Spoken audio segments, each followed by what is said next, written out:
Boa noite a todos que assistem e acompanham o Evangelho no Lar.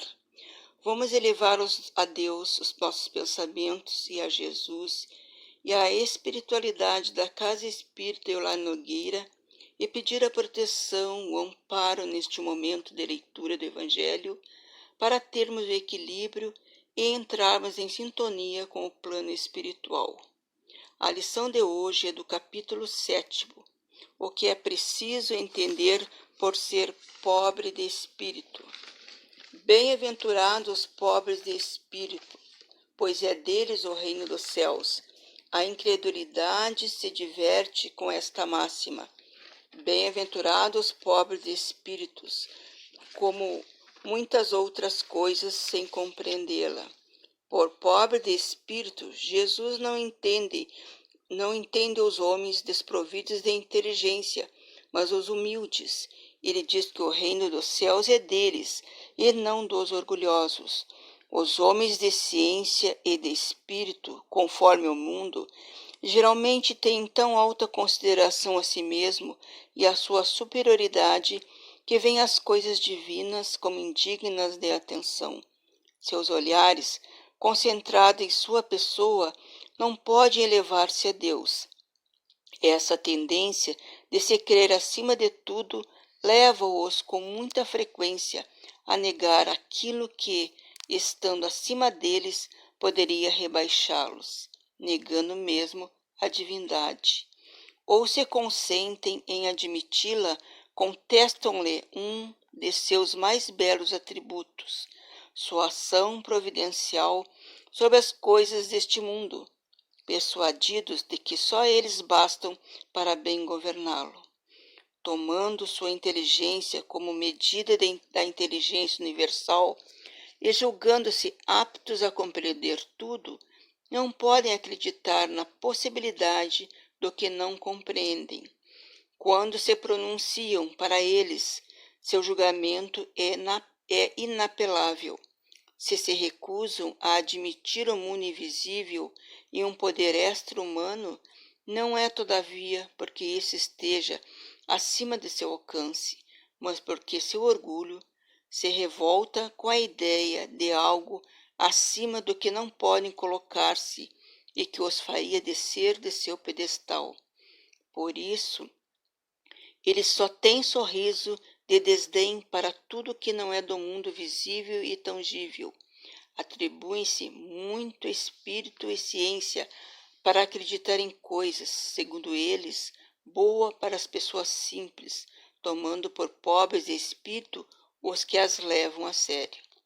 No entanto, diga o que disserem, ser-lhe-á preciso entrar, como nós outros, nesse mundo invisível que ridicularizam. Lá seus olhos serão abertos e reconhecerão seu erro.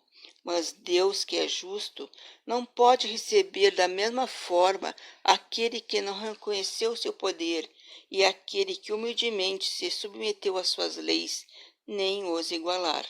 Dizendo que o reino dos céus é dos simples, Jesus entende que ninguém nele é admitido sem a simplicidade do coração e a humildade de espírito. O ignorante que possui essas qualidades será preferido ao sábio que acredita mais em si mesmo que em Deus. Em todo caso, ele coloca a humildade na classe de virtudes que nos aproximam de Deus e o orgulho entre os vícios que dele se afastam, que nos afastam. Isto por uma razão muito natural, a de que a humildade é um ato de submissão a Deus, enquanto o orgulho é uma revolta contra ele. Mas vale, portanto, para a felicidade futura do homem, ser pobre em espírito, no sentido do mundo, e rico em qualidades morais. Então, meus irmãos, nesta lição, Jesus faz a menção à humildade do ser humano que deve ter dentro de si, e quando ele surgiu, trouxe através dos seus ensinamentos a esperança ao povo de sua época. E no Sermão da Montanha, ressaltou as bem-aventuranças e se dirigiu não àqueles que se achavam superiores a tudo, pela vaidade e orgulho, mas sim aos simples que escolheram o caminho para atingir a perfeição, pois a humildade é uma das virtudes que mais nos aproxima de Deus. Para Jesus, os pobres de espírito são os humildes de espírito e simples de coração, que reconhecem suas imperfeições e suas fraquezas, que sabem que precisam mudar para o seu crescimento espiritual. Os que têm consciência de que tudo que possuem são uma dádiva divina e que todos devem agradecer e aprender que a maior riqueza é o amor e que os bens materiais permanecerão na terra após a morte, sem nenhuma utilidade no mundo espiritual. Que tudo o que devem cultivar junto ao amor é a humildade, sempre respeitar o próximo, ser honesto e aprimorar todas as qualidades necessárias para a evolução do espírito, para adquirir a paz e a felicidade, que é um estado da alma, pois o reino dos céus está dentro de nós, com as verdades do Espírito que substituem as verdades da terra.